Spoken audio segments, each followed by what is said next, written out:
Chaos Control! How we doing, PAX East? PAX East, what's up? Sorry, that's how are we doing, PAX East?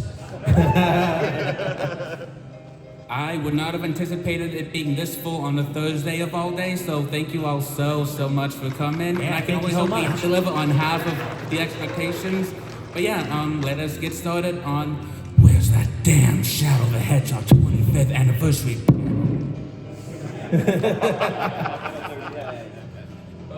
but before that, if y'all have any questions you want to ask for the Q&A we'll have afterwards, have the queue up for a minute. And if y'all missed the opportunity to, we do have, it'll be up again during the Q&A itself, so I'll give you a minute to submit something. Just give you a chance to submit your questions when you can. So you're saying you might merge the questions? Some of them might merge, but like we'll do our best to like include as much as possible. All right, just if you can merge them, can you filter them as well? Is your mic on yet? Oh, yeah, it is now. Okay. There we go. Oh, Marge, I get you. Oh, okay. Not realize pushing was necessary.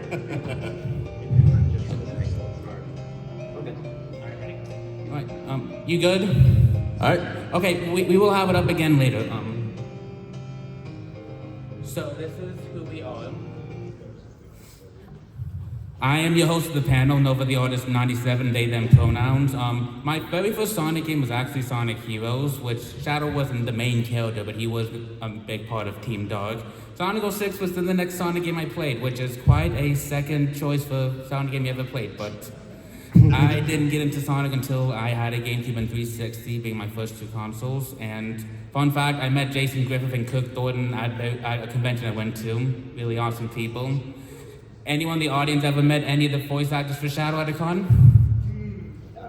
Hey, a few. Okay. That's awesome. That's awesome. That's good. All right. Very cool.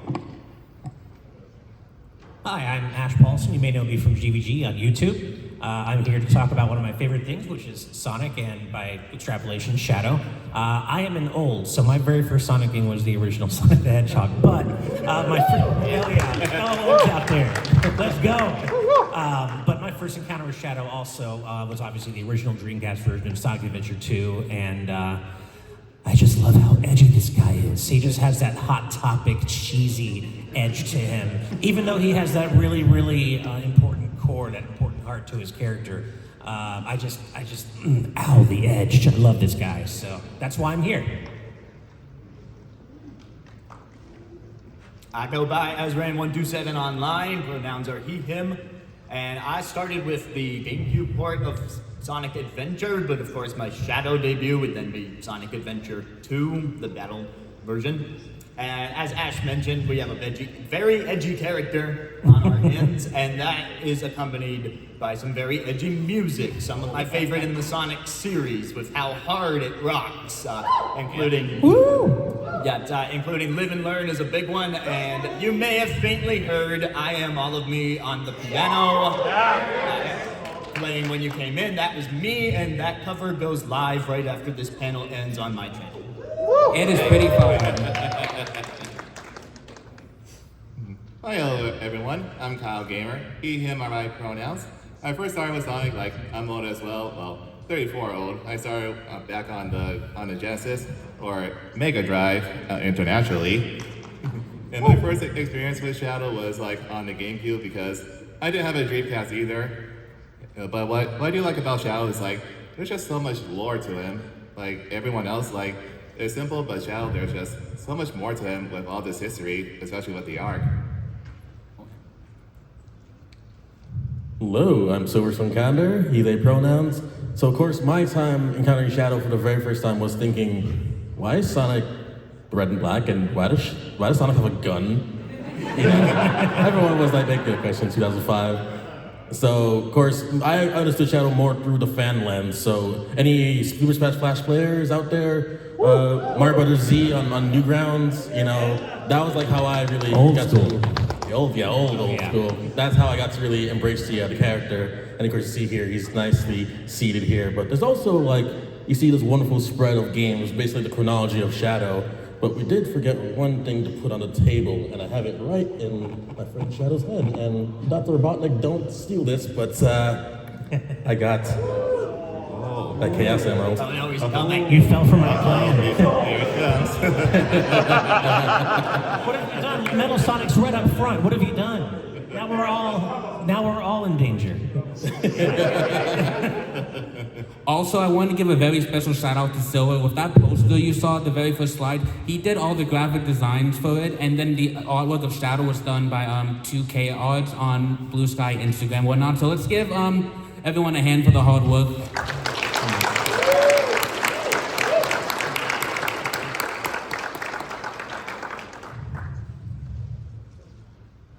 But before we talk about Shadow, let's talk about before Shadow, Bing.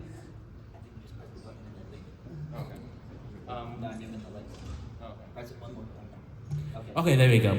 So before Shadow, there was Terios and many other various iterations, but Terios is the one most of us know via Shadow Generations. So he was the most iconic original concept for Shadow. Terios, for those that don't know, mean reflection of, being a reflection of Sonic, because unlike Shadow himself, Terios looks a lot more like Sonic than he would. In fact, I have a hunch that I think Terios made it so far into development that with the whole people thinking Shadow is Sonic, I think Terios was intended to be that for a very long time and then being scrapped for Shadow. Of course, that was never confirmed, but it's a theory I have. But aspects of Terios' character would show up in later characters like Infinite with the Scar, Dogspine Sonic from the Secret Rings, and Blaze the Cat, and so on. So he wasn't completely scrapped, just assets of him were taken over. And of course, we got him in Shadow Generations, which is pretty awesome.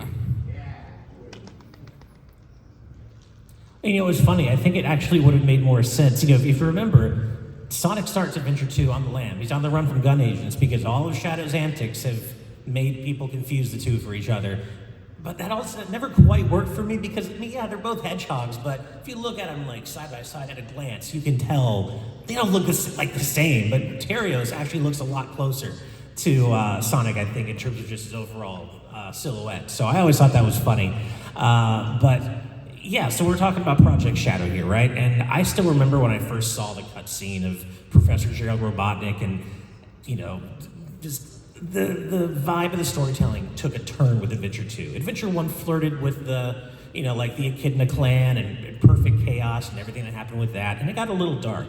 But Adventure 2 it went there, right? Like it went there in a way that we had never really seen before. You know, even going to Maria, who of course, you know, she was suffering from neuroimmune deficiency syndrome, which is a terminal illness.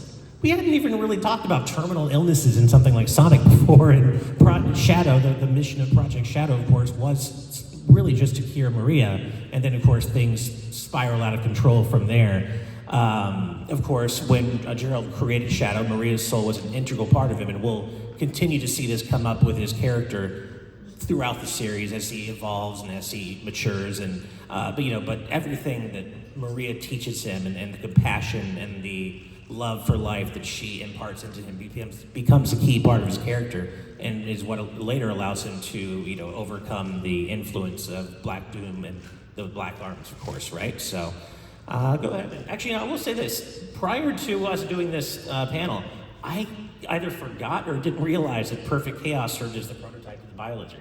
That's pretty cool. Yeah, with the various type of chaos energies you would find in Adventure 2, like it all adds up when you really think about it with the chaos drives as well. Yeah, wait, I just want to mention that because I'd either forgotten or I was like, that's really cool.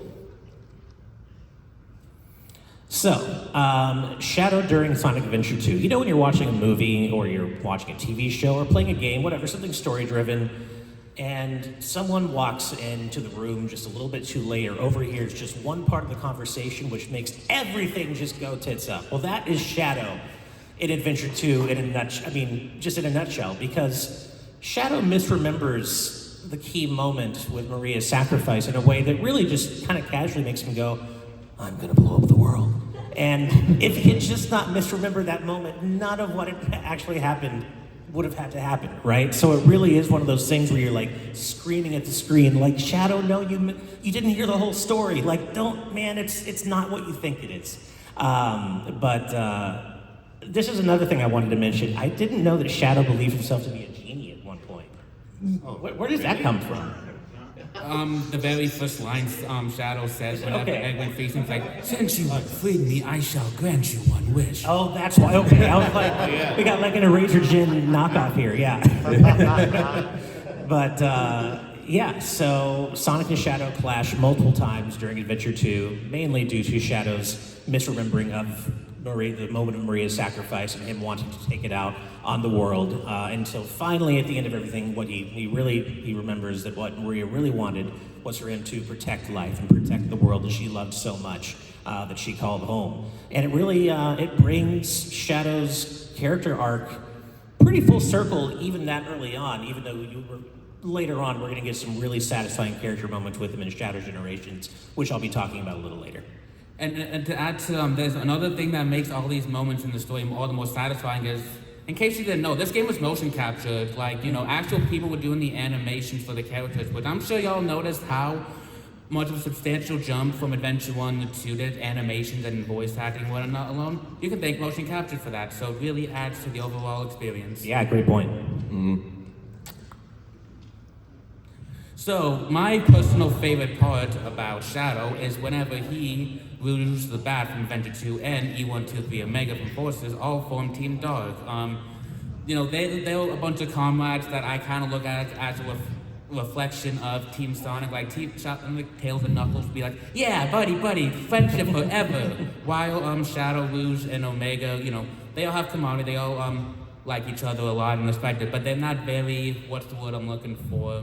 I guess vocal about it, and they're all also outcasts in a sense, like how Omega was the last of the E-series created by Eggman, only to be locked away and him wanting revenge, as well as, Shadow being woken up from cryogenic slumber after being discovered at, post-Sonic Adventure 2 by Eggman and put away, as well as just not really sure what to do with himself, and then Rouge coming up with this idea of forming a team that ended up really making a camaraderie of them. And then the last major time you would see them is in 06, whenever they would join forces to stop Mephiles the Dark, or so we think for those that played the game, knowing what happens next, but their effort is very well noted, and with all of them joining Gun at the end of after Shadow the Hedgehog, it kind of it shows a lot. And then after 06, we would see them again briefly in Sonic Forces and in Team Sonic Racing when they were a team. Like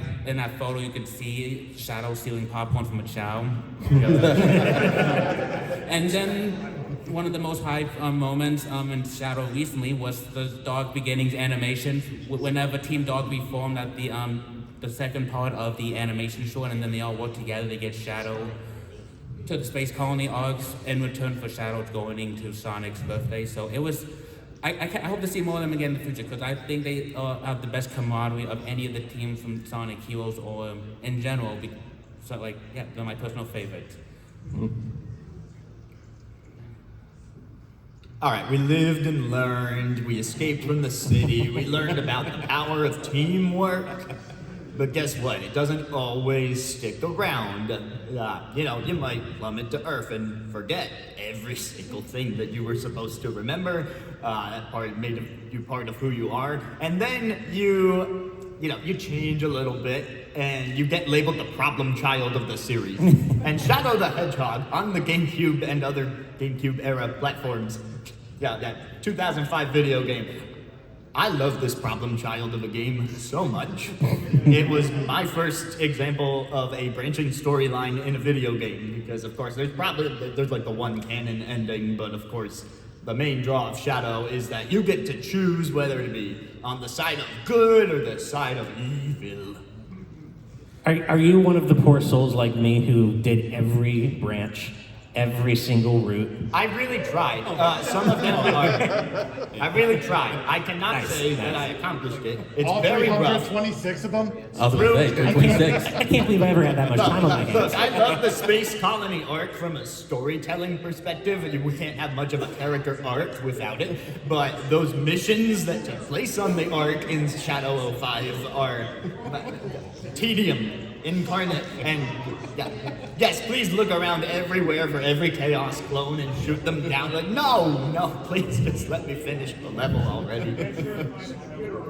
Yeah. Oh God. Right in the computer room. So yeah, this is where you start meeting Black Doom and the Black Arms and see the influence that they're trying to pull over Shadow.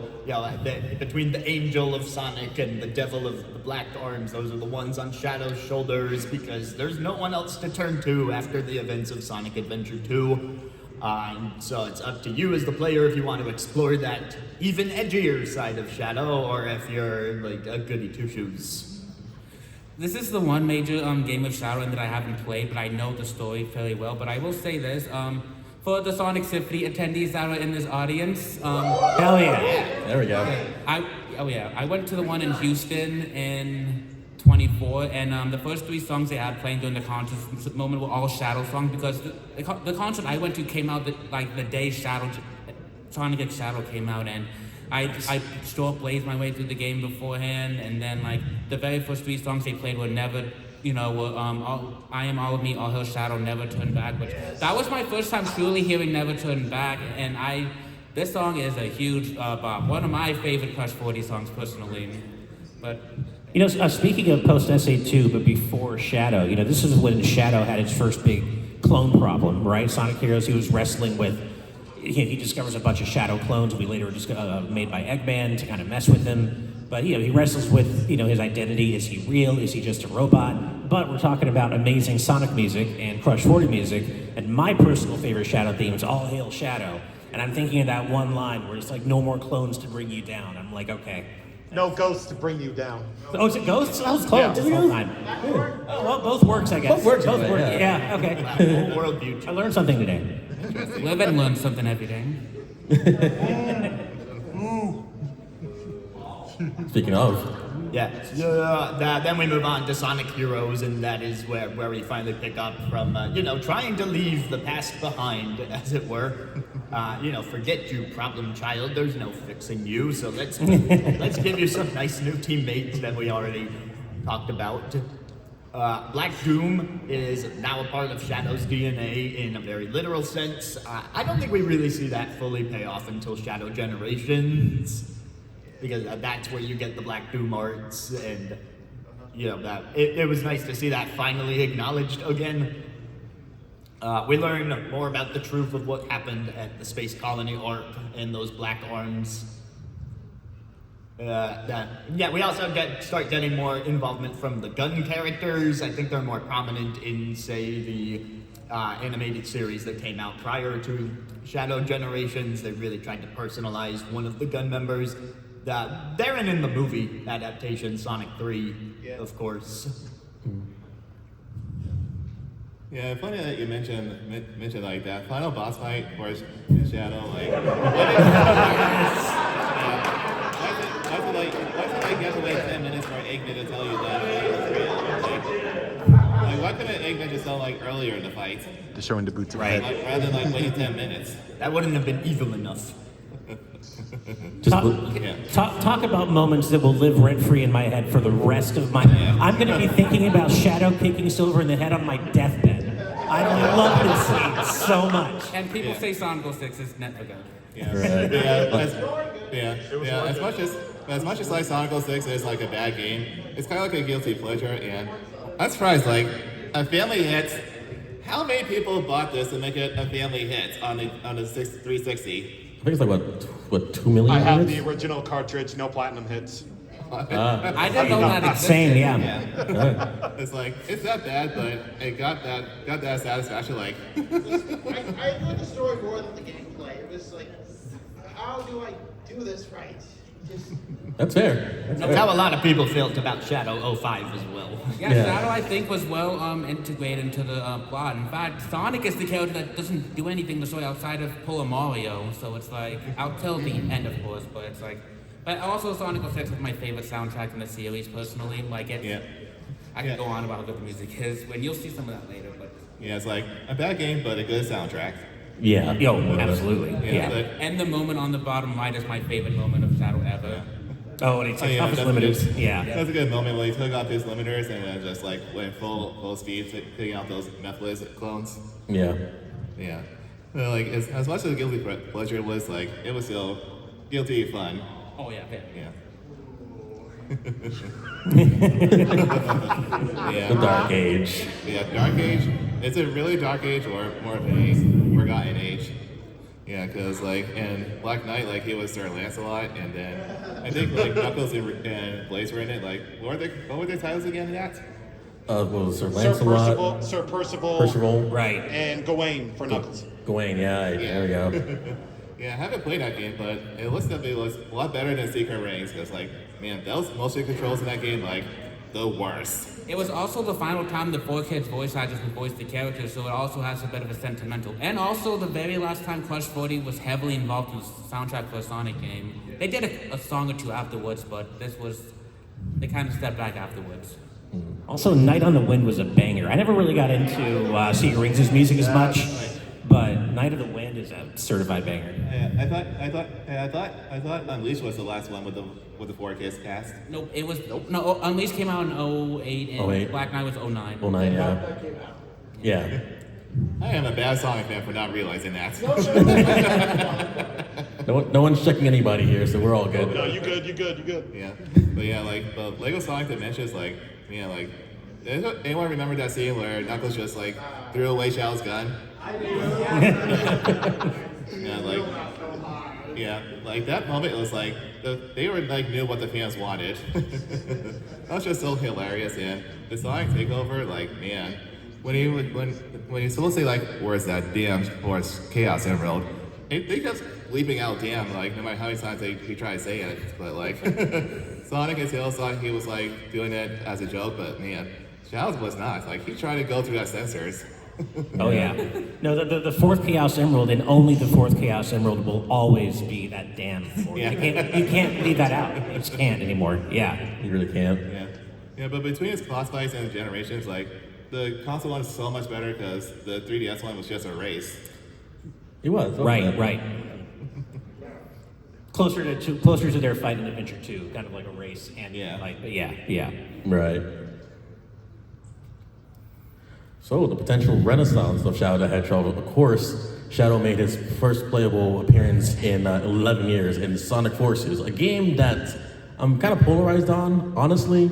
But Episode Shadow was a very interesting way to see how Shadow was like, yeah, I'm not exactly with this crowd. The Infinite's like saying, oh, Chaos is back, Zavok is here for some reason, Metal is here as well. But at the same ways he with Memphis getting kicked in the head, Infinite also gets his dome rocked as well. Indeed, that was the original plan, but then they really just went to create Infinite instead. Basically from here, like the remnants of like Shadow's story start to kind of pick up again. You know, Team Dark and Sonic Heroes. His antagonistic views kind of sort of come back, but he's still very much the anti-hero that we all love. But he is there, you know, starting to build up slowly but surely. One thing I'll add to Forces as a whole is I think Liam O'Brien as Infinite is absolute cinema. And the Chaotic Files, Alejandro Saab took over the role, which I think he's an amazing, excellent pick who definitely honored the legacy of Liam O'Brien, which it has to have been union reasons to why he stepped down, because Laura Bailey used to voice Blaze and Travis Willingham used to voice Knuckles, which Forces was the last time he actually voiced Knuckles. So, and also Infinite's theme is a banger. Banger, yep. If you want to talk banger. about Edge, Infinite's theme, that's yeah. Hold My Beer. Like, look up most edgiest song ever on YouTube, that'll be one of the first results, I'm not joking.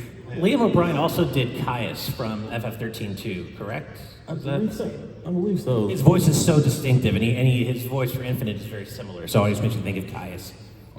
Yeah. Also, can I say how weird it is? Like in the game, like they censor his like face like unmasked, but in the comic they show his face unmasked. Like Yeah, he's a Jackal.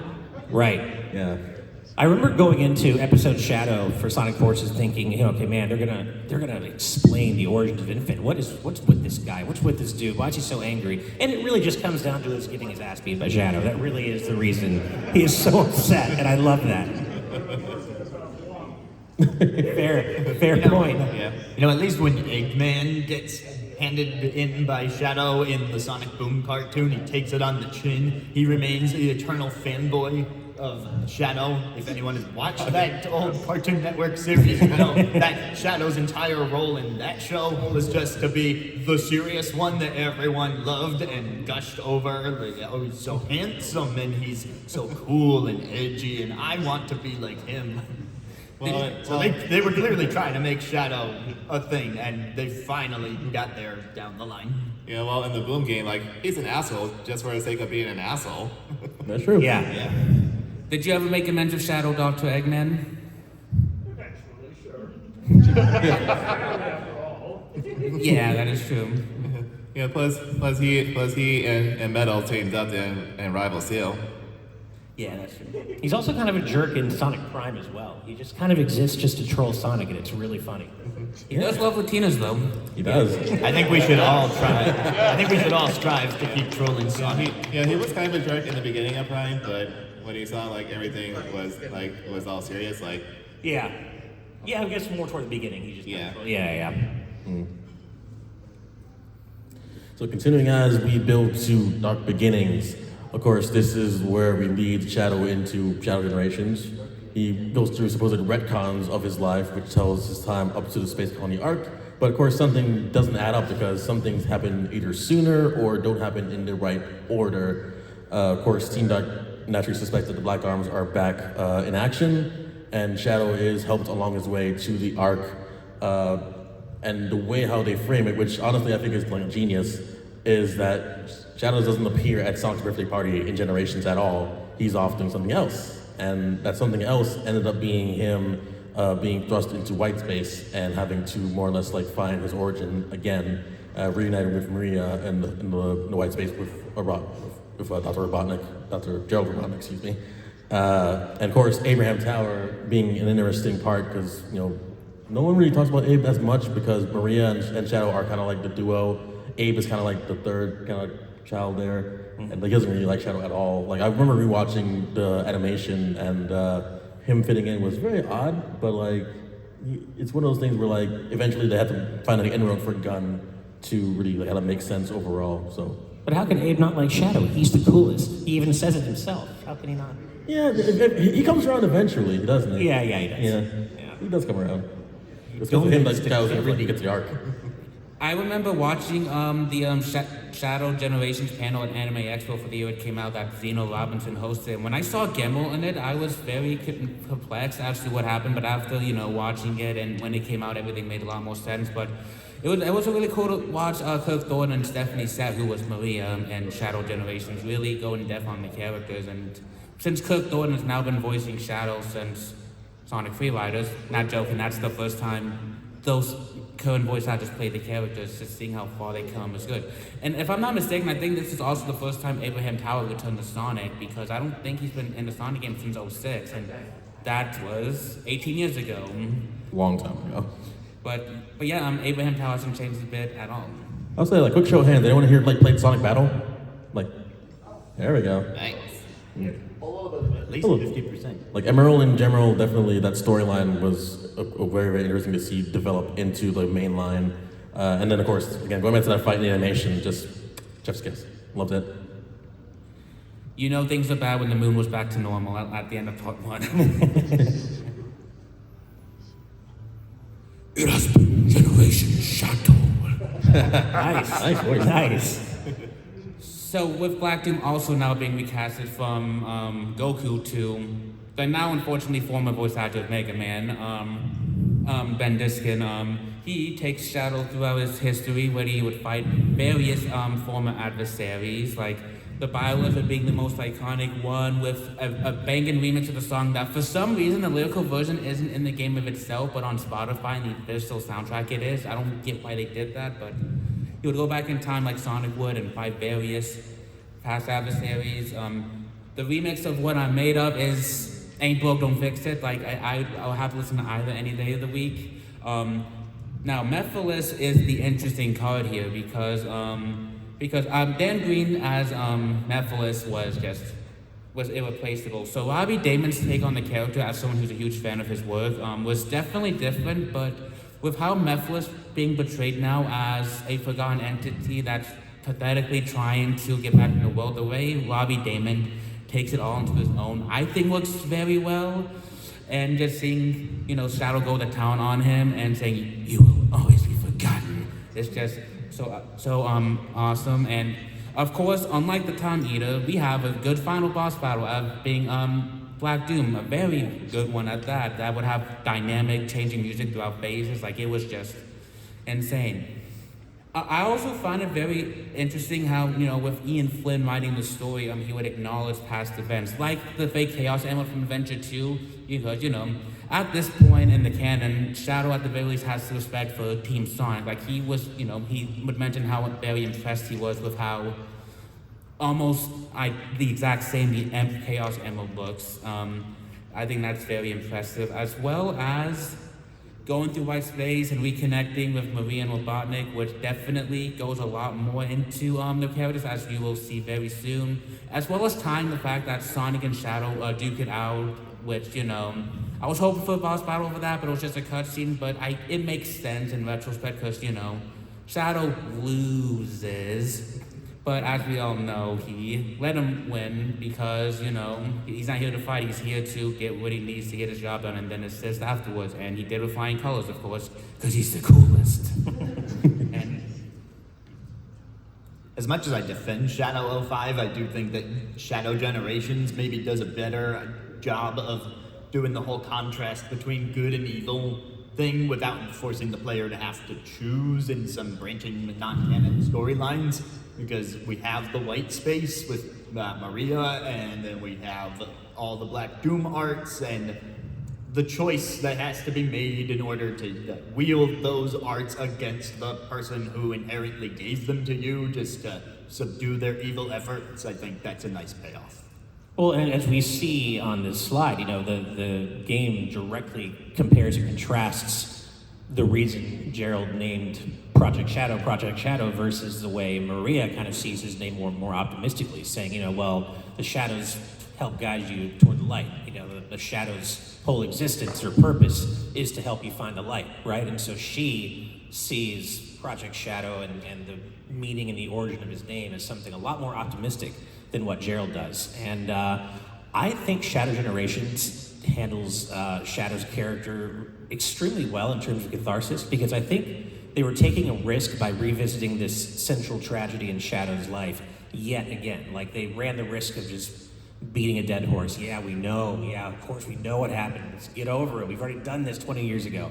But by having Shadow literally interact with time-displaced versions of Maria and Gerald and actually get to talk to them and have that resolution for himself to actually be able to talk to his loved ones again, even though he knows he's going to lead them to go face their fates again after the white space, after the time-space continuum is fixed. I think there's a lot of really emotional catharsis in that. I'm getting goosebumps just talking about it right now. And so when I realized what was happening, I'm like, this is it. He's not ever going to have to revisit this tragedy again, and he's actually gotten to talk to Maria and talk to Gerald. She gave him the pep talk of the millennium right before his fight with Devil Doom. And I think, for as long as we had to wait for it, I think Shadow Generations absolutely delivered and then some in terms of Shadow's character development and finally coming to terms for the last time with this central event in their shared lives. And I'm really looking forward to seeing where his character goes from here. Shadow Generations does kind of introduce now this could be something he's talked about in the comics. I haven't read all the comics. I'm mainly based on game lore. But there is a blink and you'll miss moment included here on the slide where we find out that Gerald had two sons. One who became an archaeologist and one who became a roboticist. And I'm curious to see if that family tree dynamic of the Robotnik family line is going to be explored further in the next mainline game, because why even introduce it? Why even mention that if they're not going to revisit it in some way, right? So I think Shadow Generations leaves things off in a really interesting place for Shadow's character, because it's really a blank slate going forward. It's the future is whatever he wants it to be now that he's no longer encumbered by this one dominating moment in his life. And as I would go through and reading all the lore books, both in the game and physically, anyone have this? Oh, okay, so okay. I never leave home without it. But as I was going through this, all these facts really stuck out to me. But the biggest ones that really amazed me was how Maria was actually, in a sense, kind of collaborated with her grandfather when designing Azran Shadow. Like, for example, as you see on the slide, the ring on Shadow's suit, that was Maria's idea, which really feels like it adds up and makes sense. Also, I find this kind of funny that the sole fact that Commander of Gun, Abraham Tower, his sole existence was a happy little accident, not a joke, by the way. It wasn't planned, but I find it fun that's how the game phrased that.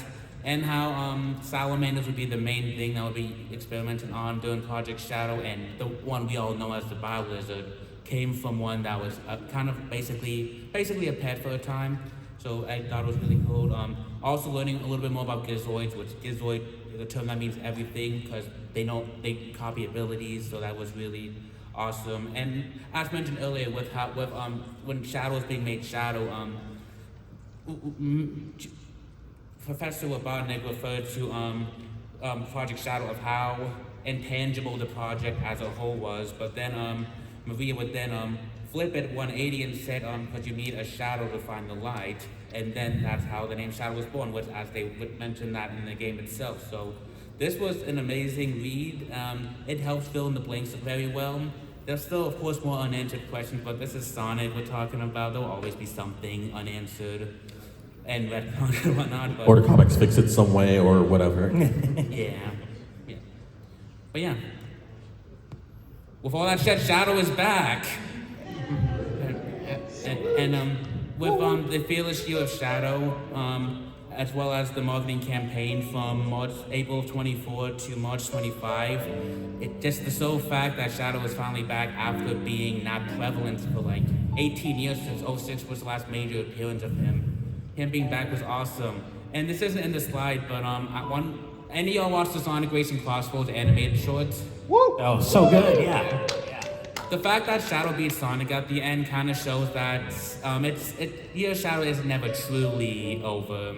Now, would I like other Sonic characters to get the spotlight? Yeah, of course, absolutely. There's tons of potential, but Shadow has been a fan favorite for a reason, and the Year of Shadow was the best way to emphasize why we all love Shadow in the first place by showing him in a way that's both nostalgic but new at the same time, showing the dynamics of what he's like. We all have our favorite voice actor for Shadow as well as our favorite iteration of him and whatnot. There are no wrong answers, I truly believe, but what makes the Year of Shadow even more crazy is not only do we get Shadow Generations, we also get a film. Revenge Guac. Revenge Guac. So good. Yeah, I for the longest time would have loved to see like Hayden Christensen or Robert Pattinson voicing him, because everyone said Keanu Reeves. But after watching the film many times, Keanu Reeves definitely took the role to his own. Since he's slowly starting to retire from live action acting, him taking on a lot of voice acting projects recently was pretty awesome, and this was an amazing iteration of the character. Especially seeing the dynamic between Maria and Shadow was especially really eye-opening for a new sense. Like the biggest change being that the Bio-Lizard isn't a thing outside of being a kaiju in a in-universe film, which was really hilarious to see. Which is actually in this scene in the top left with because that's what they're watching. As well as seeing Super Sonic and Super Shadow team up was awesome. And, of course, Agent Stone and Shadow having Revenge Guac. Share the recipe for Revenge Guac in Sonic 4, please. I want to know. That would be really good. I was gonna learn real quick, watching the movie, seeing Shadow kind of come to life again. an amazing, long time coming. This is actually like my niece's shadow, by the way. And like I had her I was able to borrow it for this convention, and like for the longest time, like we kind of rebonded over Sonic. Like she was like very much the edgy shadow lover. I was like I like Sylver and Sonic. I think the time that we got to watch Sonic Movie 3, I was like, well, your boy's on the screen now. Like hope you really enjoy this. And she's like, oh yeah, I love it. Like, what do you think I'm gonna say? Like, I don't like movie shadow. Like, Keanu Reeves is awesome. Like, have you seen John Wick? Yeah. Like, he really does like blend in like kind of like that energy as well. Granted, Right. like he's not fully using guns. He's not using like gun karate or whatever they call it, gun fu. But like, he really does bring like a really good essence to the character. I know people wanted Christian Henderson, Hayden Christensen. who they wanted him as like the fan voice, but like I think Keanu Reeves really stepped into it like very well, and I loved him. Me too. Yeah. I'm more than happy to be proven wrong. He did a bang up job for sure. Now, what is next for Shadow? Well, as recently announced this month, Keanu Reeves will be in Sonic form, so I would like to think that would mean Shadow's return, which it has to be. He's alive at the end of Sonic 3. Spoilers. Sorry, but what I would love to see is I would love to see Team Dog get more time in the spotlight. As I mentioned, being my personal favorite part of the character. I really would love to see Sylver, Sonic, and Shadow team up again, because as much as the many upon many problems 06 has, I think the final boss is the best boss in the game and one of the better final boss battles in Sonic games. Because after 06, a lot of the final bosses have been really average to bad until Shadow Generations, but I thought 06 is one of the better one.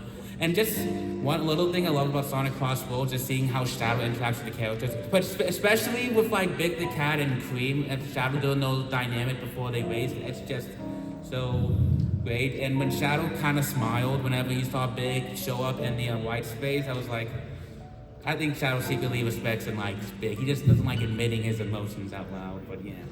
And also Sylver is a lot less annoying than he used to be. Like, he was so obnoxious in Sonic 06, but he's no use. He's no use. Bad as he used to be. He's been kind of like, I think, redeemed by the comics at least a little bit. He's not. I don't think he's as bad as he was in 06. So I would like to see him come back for another team up with Sonic and Shadow at this point. Maybe in the next movie on the silver screen. I mean, Dreams on Absolution. Oh, such a banger. Yes.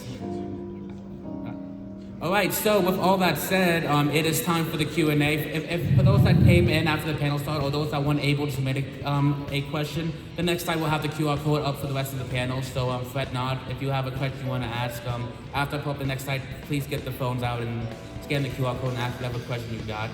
So here we go, time for the Q&A. We already have 20. Yeah, 20 questions already, so thank you all so much. I have one right at the very top that I have to call out, because this is an important conversation I had with my wife just last week, and that is, why does Shadow have generational? Oh, sorry, no. What happened to it? Okay, well, basically what it was is, why is it called Naruto running when Sonic did it first? And it's, thank you. I feel so seen by whomever asked that, because, like I said, I had this very important conversation with my wife last week, and we agree. We don't know why Naruto gets the credit for the Sonic run. I got one pulled up. So earlier we talked about the fearless year of Shadow, and I was prepared to ask if that had anything to do with the Taylor Swift fandom. So there's a question here that asks, since he is a fan of Taylor Swift and Kill la Kill, what do we think are Shadow's other ultimate fandoms? I was watching What do you like? the takeover a couple of days. Like, he did admit about being a fan of Sabrina Carpenter. Yeah, that did happen, didn't it? Okay. Solid choice. I don't know why. I just have this little hunch that Shadow may be a fan of Batman. Oh, definitely. No doubt about that. How about the Marias? Anybody? Okay. That's a real band. Wait, it's, Yes. Let's see. Here's a spicy one. Who do each of the panelists ship with Shadow? I knew this was coming. I see ship. I had to ask it. gotta know who asked this one. I don't think I ever honestly really even thought, which I know is a cop-out answer. I don't think I've really thought about it. But I mean, Shadow and Rouge are around each other like all the time. They work together. Something's gonna happen with that eventually, right? Maybe it already has. Sorry, Knuckles Rouge fans out there. Shadow Rouge, interesting. I think I see them as like really like friends. Or Okay, so. okay. I don't know. Like shipping is like very, very odd to like pull off because like you have to consider like Shadow's like personality and the other personalities. Yeah. You gotta crack exist for a reason. I don't know. I just run Blaze just because I love Blaze. I feel like they mesh very well. Okay. I think Shadow is asexual, like myself. I was gonna say, that. That's very fair scheme. Yeah, That'd be like I think asexual. Shadows is asexual too. Ace Shadow? Ace? Could Shadow be Ace? Possibly. Yeah. Probably. Alright, a more recent one that came in. How do we feel about Sonic Chronicles, if any of us have played it? I know I have, and I did not get very far in it, and man, the soundtrack does not hold up. I still can't believe what they did to that soundtrack, how they massacred that soundtrack. I did finish the game though. You did? I did. Yeah. Why? You know, it's something I ask myself this very day, because I can't get that time back. Yeah, that's fair. Not a great game. Yeah. I'm a huge Mass Effect fan, so the idea of BioWare making a Sonic RPG really interested me. I heard one song from the game and immediately said, nope, I'm not buying this. Yeah. Before Anthem, that was the rare BioWare L. Yeah. I feel like the odd one out who had no idea who BioWare even is, and being someone who's not a big RPG fan, I just saw it like as a Sonic game, and all I can say is, I wish we got that sequel because of how it ended. Like ended on a big cliffhanger. There's no sequel. Yeah. Yeah. Exactly. Yeah, that's exactly why. Yeah.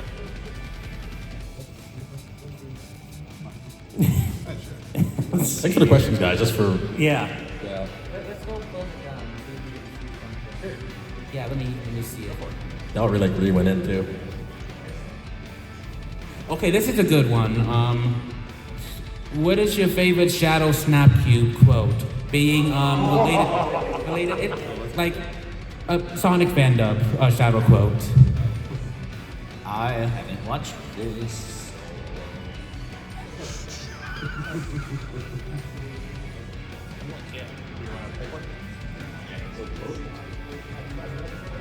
Does anyone on the panel know any of those? Oh, one of my favorite quotes is asking Omega to count the grains of sand.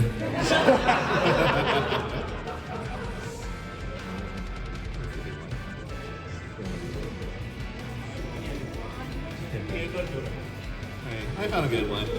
How would you guys feel if Sega made a classic Shadow and included him into the classic Sonic universe? Should that happen, or should Shadow stick to the modern universe? I feel like Shadow is like evocative of like the modern Sonic universe. Like, if you put it in like classic Sonic, I feel like it doesn't make much sense because back then Sonic's just a little blue guy running around with like, you know, the yellow guy and the red guy, you know, dealing with the Eggman. Like, it's so soft and cuddly and not edgy at all. Like, where does Shadow even fit in the classic world? Like, I feel as though if you got Shadow, Shadow like classic 4, so like in the credits of Sonic 3, they all got modeled based on the Saturn era. Oh, yeah. Shadow had like a Saturn type design to it. they would give like a slight design. So like as an homage, I think Yeah. that's fine, but I don't personally envision a classic Shadow in a game sense because Shadow is both classic and modern at this point. Like he is all of him, and you don't need to reduce him to the before and the after.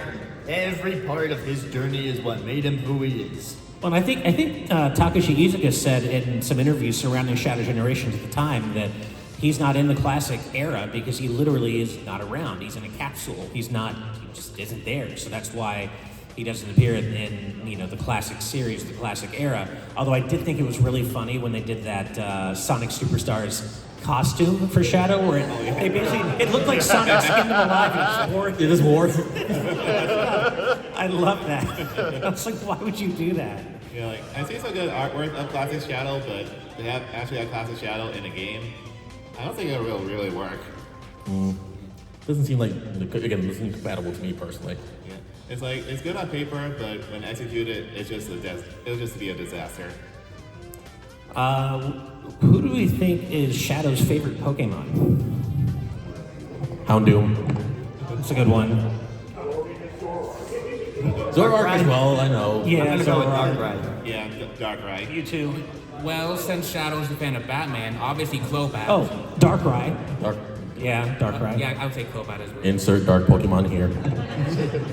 Fisher. He's edgy. Weavile. Wait, no, actually, doesn't he like cute little kittens? Maybe he'd go for Sprigatito. Yeah. Oh, Litten, because Incineroar's a dog type. Here's one that speaks to me. Why does Shadow have generational beef with Tails in the entire franchise? And in my head, the answer is because he's threatened, because he knows Tails is the actual best, and he's threatened by that, and that's why. As a Tails fan, I had to say that.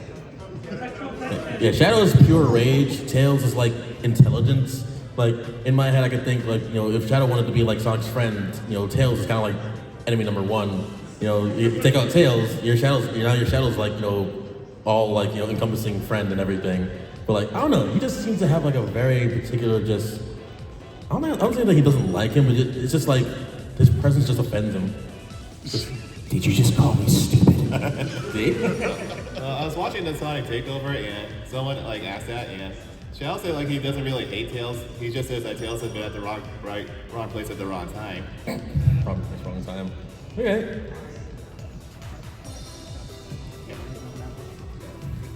Go for it. Again, thanks for the question, guys. Way more questions than I thought, and all kinds of different answers. Shout out to White Acropolis, by the way, playing right now. Yeah, banger. I'm glad you noticed that. Okay. Oh, this is a good one. Our favorite Shadow line from Sonic 3. Revenge, Guac. Oh, I don't know. I don't remember the quote exactly, but it's during their final fight toward the end, and Shadow's basically just like Sonic, why weren't you there for that? Why, you could have been there. You could have saved him. What was his name? Tom. And then Sonic just goes. Why did you say that name? And then there was Love that regret. line. It's so good. Just simply like I like when he just beats down Knuckles, and everyone else he's just like walk away. Oh yeah. Gabriella should kill them both. Gabrielle should kill them both. She's not a prize to be won. That was my favorite line, right when he was like that Telemundo. Wonderful line. And we can quickly throw in a Shadow versus Bowser who wins. I feel like it's pretty handily Shadow in a combat situation. Maybe in a Mario Party board, if Shadow were to get in on that, then maybe Bowser would find a way to steal all his stars just for that recreational activity. But otherwise, I don't know what to tell you. And that includes when Bowser becomes Kaiju and Bowser's Fury. I still think he would win easily. I mean, Mario won that. Yeah. Yeah. Yeah, actually. Death Battle Yeah, shenanigans. Shadow would definitely win that. So how do we feel about how Shadow at the end of Shadow Generation scales to Supersonic 2 at the end of Sonic Frontiers? Like, how do those two scale to each other? I think Supersonic 2 takes it, but I think it's close. Yeah, I mean, I think so as well. I do wonder how Shadow would fare in a fight against the Frontiers bosses. I think he could do just as well, pretty much. But maybe instead of him getting blue eyes, he'll get red eyes. True enough. Yeah. Ash, I feel like someone's got your number. If any of you are familiar with Mega Man, do you think Shadow would get along with Zero? Yeah, I think Shadow and Zero would get along. They both have kind of like a just all business, get stuff done attitude. They're not really interested in being nice about it, like X and Sonic are. So yeah, I think Shadow and Zero would get along pretty well. Yeah. Shout out to all the Mega Man fans out there. I see you and I love you. Hell yeah. Let's go. Woo, Mega Man!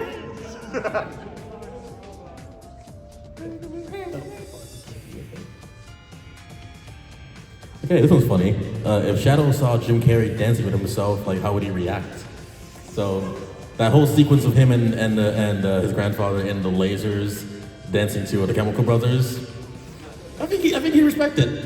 Honestly, like to break down those moves very well while not getting lasered to death. Like I think he'd like maybe give it like a small nod of approval. I think you just sit back with bullet chips in your revenge block and watch the show. Yeah. Just enjoy the show. Just yeah. enjoy it. Yeah. I think Shadow would retaliate with his own dance because, of course, he can dance better than Jim Carrey.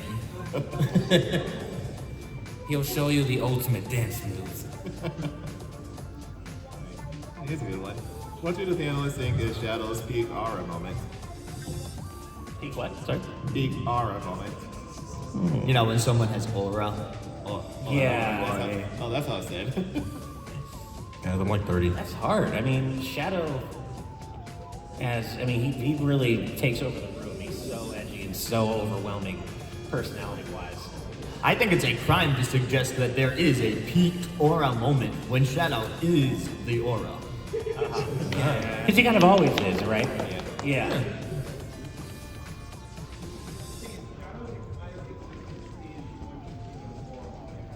Exactly. Well said. Well said. When is Shadow not aura farming? Also, I saw here like someone asked about a remake of the original Shadow 05 game. Man, would you really want to see that be remade? I guess. How would you want to remake Shadow 05? I mean, would they redub the entire game? Because I do. Seeing Kirk Thornton say all the lines Jason Jeff Shadow say would be interesting. Like he said the damn fourth Chaos Emerald multiple times at conventions I've been that he's at, but seeing him say stuff like, "It's like taking candy from a baby, which is fine by me." I love that quote. Hearing Kirk say that will be interesting, but. I still can't quite get used to the song generation between Lions being redone and new version. I'm just so used to Yeah, it's like catchier. Yeah, with them not changing the animations for some moments, it is a little baffling. Like when classic Sonic eats a planet, I guess, but after he saves Knuckles. Right. Like to me, like Shadow 05 is like really like a time capsule of its era. Like Generations, I look to Shadow Generations as like I guess the new beginning for Shadow, more or less than anything. Could Shadow with no Cappy beat the entirety of Super Mario Odyssey? Well, does he have the black Doom arcs? Because in that If he does, that's it. Yeah. Does he have the powers? Does he have his Doom wings? Because if so, he can go anywhere and basically do anything. Okay, no, here's what happens. During the final boss battle, he becomes Black Doom, and then he, Black Doom, Mephiles, whichever rival of his, and then manages to speed the day while some new song from, I don't know, Crush 40 would play. This is an interesting one. Is Shadow a dog person or a cat person? Cat. Yeah. I kind of think he'd be a I cat think he person. said so on Twitter. Yeah, he did. Oh, did he? Okay, well then there, yeah. That answers that question. Okay. I had a feling it'd be a cat person. He is. This is a good one. Have you heard of Project 06? What do you think about it? Project 06 or Project P06. Decent game. I like the fact that Sonic 06 is almost having like a new generation of people who appreciate it more than anything, which is kind of crazy growing up knowing that it was awful. But if people can fix it and bring it to like a new standard, and I'm down to play it, possibly. It's interesting. My only question is, how are they going to bother with the cutscenes or story or like the final story segment? Because that was when the gameplay outside the final boss really fell apart. But like, Oh God, yeah. Yeah, the last story section. All right, I think this might be the definitive question for us for today. I Am All of Me or All Hail Shadow? Which one is definitively the better Shadow theme? All right, raise your hand if it's I Am All of Me. All right, raise your hand if it's All Hail Shadow. Looks like I Am All of You just barely takes it, I think, based on the... As it should. But there's no wrong answer. They're both peak, so... They're both phenomenal. Yeah. Everyone, thank you so much for coming. Sorry, go ahead. Nothing. Oh, thank you so much for coming, everybody. Goodbye forever. Give an amazing round of applause to our excellent host here, Nova. Okay. Thank you guys for being here. Enjoy your PAX, and again, goodbye forever. Shout out to Hedgehog. Also, on Friday, all of us minus Ash, but plus one other, will be hosting a GameCube panel at Dragonfly from 3:30 to 4:30. If y'all love Nintendo, the GameCube, please stop by. We'd love to have you. You've been a wonderful audience. And if you guys like you saw, please consider filling out the feedback survey sometime. Yeah, please do, please do. Thank Have you. a great PAX East, everybody. Have a great PAX East. Enjoy the con. Goodbye forever, Shadow the Hedgehog.